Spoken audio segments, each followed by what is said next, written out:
Hello student, in last video we have discussed about the function of the integuments. Okay, function of the integuments. Integument का मतलब क्या होता है कि protective covering of an animal is known as the integument, normally known as the skin. Skin को ही क्या बोलते हैं? integument.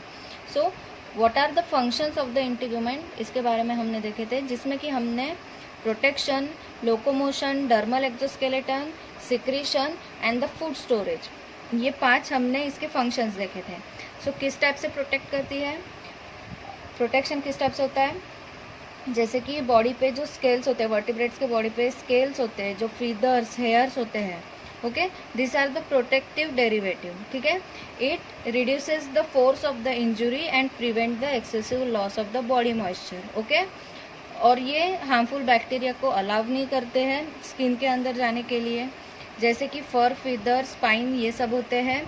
They serves as a offence as well as the defence. Okay, locomotion में किस टाइप से लोकोमोशन करते हैं? जैसे कि डर्मल फिनरेज होता है, फीदर होते हैं, टेल्स होते हैं, तो ये लोकोमोशन के लिए हेल्प करते हैं. एंड डर्मल एक्सोस्केलेटन में क्या होता है कि skeleton it works as a shield. Okay, जैसे कि फॉर एग्जांपल हमने लिया था ब्रेन में. ठीक है, ब्रेन के जो ऊपर जो डर्मल एक्सोस्केलेटन होता है वो ब्रेन को प्रोटेक्ट करता है, हेड को प्रोटेक्ट करता है, और जो सेंसरी ऑर्गन्स होते हैं उनको प्रोटेक्ट करता है. देन फिर हमने देखा था सिक्रीशन में. सिक्रीशन किस टाइप से फंक्शन करता है? बहुत सारे एनिमल्स है जो उनका अलग अलग सिक्रेटरी ग्लैंड होता है, जैसे कि फिशेस में म्यूकस ग्लैंड होता है, स्नेक में पॉइजनस ग्लैंड होता है, इन बर्ड्स यूरोफेजियल ग्लैंड. तो ये सब ग्लैंड्स के अलग अलग फंक्शन हैं. Then the food storage.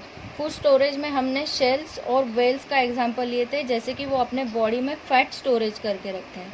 तो ये तो इंसुलेशन का काम तो करता ही है, as well as it reserves as a food. Okay, उनके बॉडी में रिजर्व एज अ, जो टाइम में जब उनको खाना नहीं मिलेगा, ठीक है, जो टाइम में उनको खाना नहीं मिलेगा तो वो टाइम में this fat will serves as a food to their body.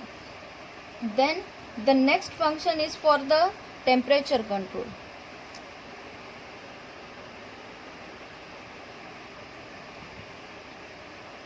Now in temperature control, so in the animal body, जैसे कि फर, फीदर और स्केल्स होते हैं, ठीक है, it maintains the heat and the cold according to the climate. ठीक है, जो बॉडी के ऊपर उनके फर, फीदर, स्केल्स होते हैं, तो ये क्या करते हैं? ये उनके बॉडी का टेम्परेचर कंट्रोल करते हैं अकॉर्डिंग टू द क्लाइमेट. ठीक है, अगर ज़्यादा हीट हुई तो भी उनको वो प्रोटेक्ट करेंगे, अगर ज़्यादा कोल्ड हुई तो भी वो उनको प्रोटेक्ट करेंगे.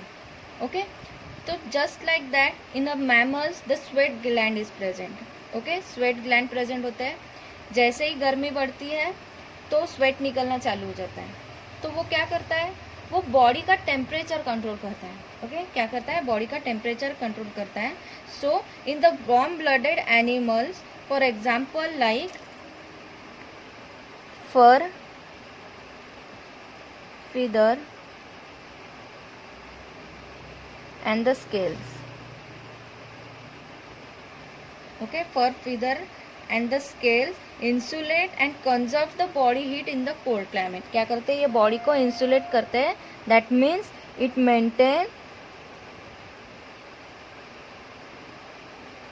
the heat and the cold. It's important word, according. Okay, according to the climate. Climate के हिसाब से उनके बॉडी को, बॉडी का हीट या फिर कोल्ड में, ये दोनों टेम्परेचर ये मेंटेन करते हैं. Then the sweat gland.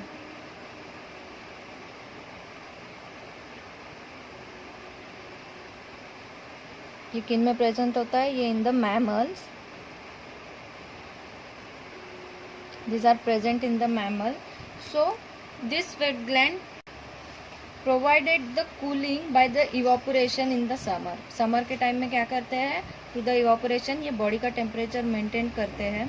So for the elimination of the heat, integumentary blood vessels dilate so that the skin become radiatory. Okay, तो हीट एलिमिनेशन करने के लिए क्या करते हैं? ब्लड वेसल्स क्या करते हैं? Skin become radiator. Okay, skin become radiator और उनके बॉडी को हीट से बचाते हैं. So for the conversion of the heat the vessel contract. क्या करते हैं वो हीट से बचने के लिए? जो वेसल्स होते हैं कौन से?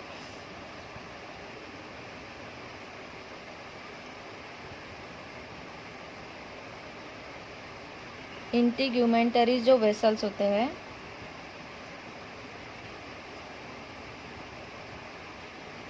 ये क्या होते हैं? So it contrast. इसके वजह से क्या होता है? बॉडी का टेम्परेचर मेंटेन रहता है. So this device help in maintaining of the constant body temperature. Okay, जो इंटीग्यूमेंटरी ब्लड वेसल्स है ये क्या काम करते हैं? It maintains the body temperature. Then the next function is for the excretion.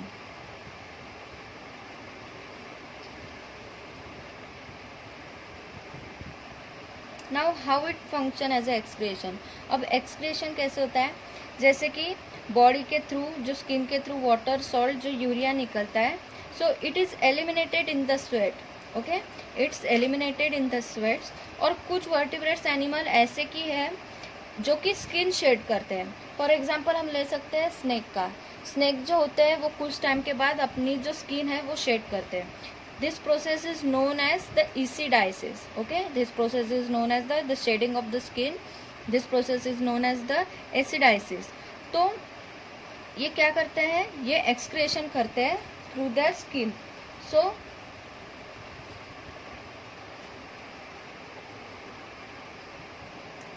the excessive water,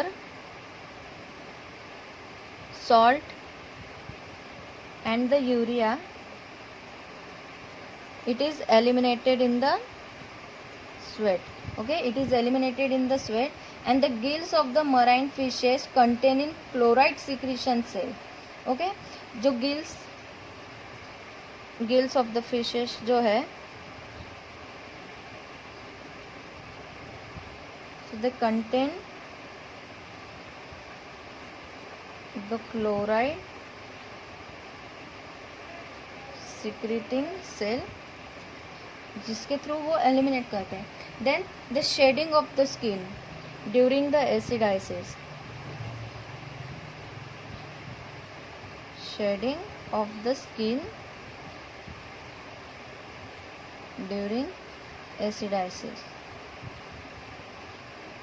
तो ये क्या कर रहे हैं? ये एलिमिनेट कर रहे हैं rid of some metabolic waste. Okay, example snakes. सांप अपनी खाल निकालते हैं ना, तो यही प्रोसेस को क्या बोलते हैं? एसिडाइसिस. तो ये क्या करते हैं? ये जो उनके बॉडी के ऊपर जो मेटाबॉलिक वेस्ट है वो उसे बाहर करते हैं. They get rid of waste. Then the next function is for sensation.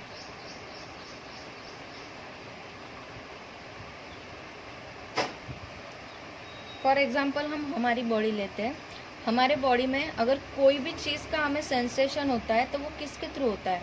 जो हमारी स्किन है उसी के थ्रू होता है ना. अगर हम किसी चीज़ को छू रहे हैं तो हमें किसके थ्रू पता चलता है? हमारे सेंसेशन के थ्रू पता चलता है. So this sensory organ it is stimulated by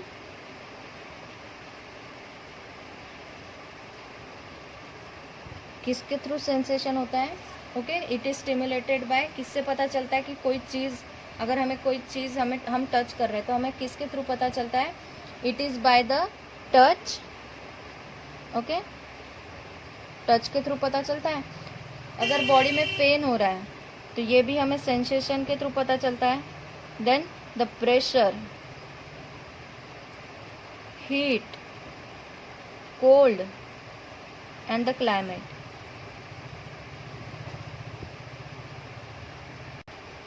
सो अगर ये सेंसरी ऑर्गन अगर एनिमल बॉडी में नहीं होता तो क्या होता? They will be destroy by enemy. In their absence the animal may be destroy. Okay, so the next function is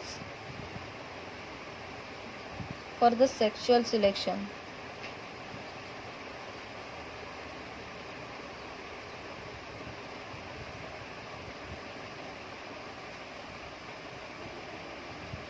So in many animals the brilliant color skin and the antlers of the male deer, long-tailed coverts of the peacock, leading to the sexual dimorphism and also serves to attract the female for mating.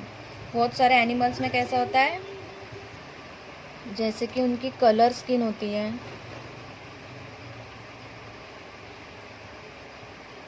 Then the एंटीलर्स, जो सिंग होते हैं ना of a mail deer, ठीक है, then the long tell,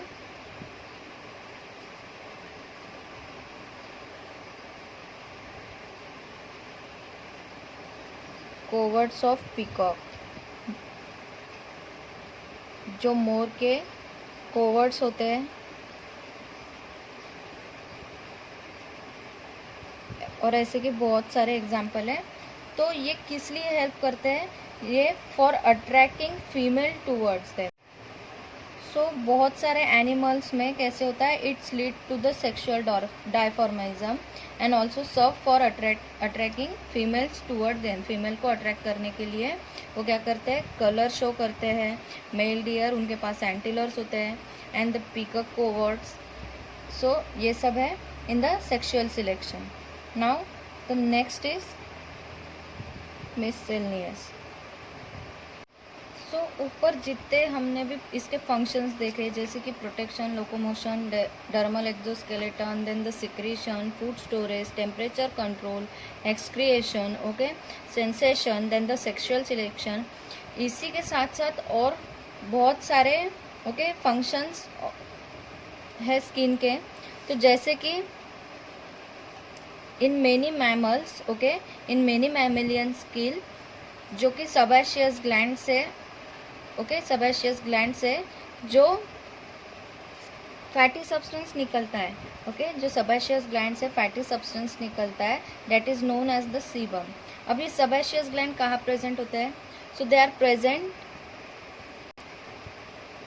in the skin attaches to the hair follicle. जो हम hair follicles होते हैं उसको अटैच एक ग्लैंड प्रेजेंट होता है, that is known as the sebaceous gland. ठीक है, तो सबैशियस ग्लैंड एक फैटी सब्सटेंस प्रोड्यूस करता है which is known as the sebum. तो कुछ मैमल्स में ये सीबम प्रोड्यूस करते हैं. So it helps the producing skin to vitamin D. Okay, इसके थ्रू स्किन क्या करती है, विटामिन डी प्रोड्यूस करती है. So the vitamin D, it is produced by the mammalian skin. in the ultraviolet light. Okay, ultraviolet light जब आती है तो मैमेलियन स्किन क्या प्रोड्यूस करती है, सीबम प्रोड्यूस करती है, जिसके थ्रू विटामिन डी प्रोड्यूस होता है. Then the next example is of the fishes. Fishes में क्या होता है, ब्रूड पाउच होता है. ठीक है, the brood pouch under the skin of the some fishes and the amphibians, ये क्या करते हैं, it protects the egg. Okay, egg को प्रोटेक्ट करते हैं, उनको टूटने से बचाते हैं. ठीक है, तो ये भी एक टाइप की स्किन है. ओके, ये भी एक टाइप का इंटीग्यूमेंट है. So the brood pouch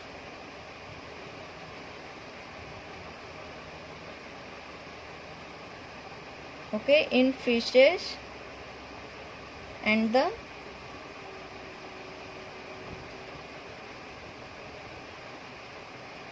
amphibians. Okay, ये क्या करता है, ब्रूड पाउच एग्स को टूटने से बचाता है. It protects the unhatched egg. और नेक्स्ट एग्जांपल इसमें है the nasal gland. Okay, nasal gland of tetrapods. तो ये क्या करता है, नेजल ग्लैंड, ये नोस्ट्रिल में प्रेजेंट होता है. So it protects the nostril from the water and the dirt. Okay, water और डर्ट को नाक में, ओके, नोस्ट्रिल, नोस्ट्रिल मतलब नाक ही हो गया ना, नोज हो गया, नोज के अंदर जाने से वो बचाता है. So in the tetrapods the nasal gland,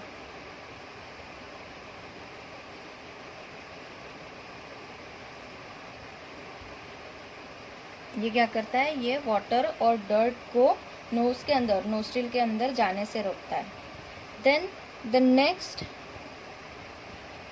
one is the amphibians and the other aquatic animal. कुछ amphibians है और other aquatic animal है, वो respire करते हैं through their rich vascular skin. Okay, respiration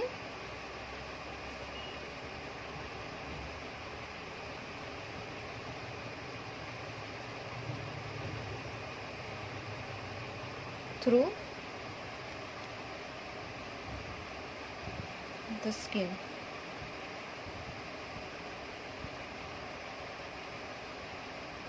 Amphibians में.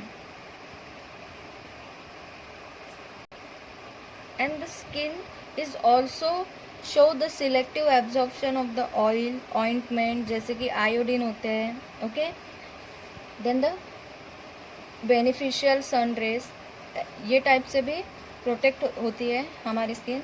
Then the special type of enzymes are produced by the larva of the some fishes and the frogs are also. So this is all about the function of the integuments. So in next video we will see the structure of the integument. Okay, हम next video में क्या देखेंगे, structure किस type से integument का structure होता है. So thank you.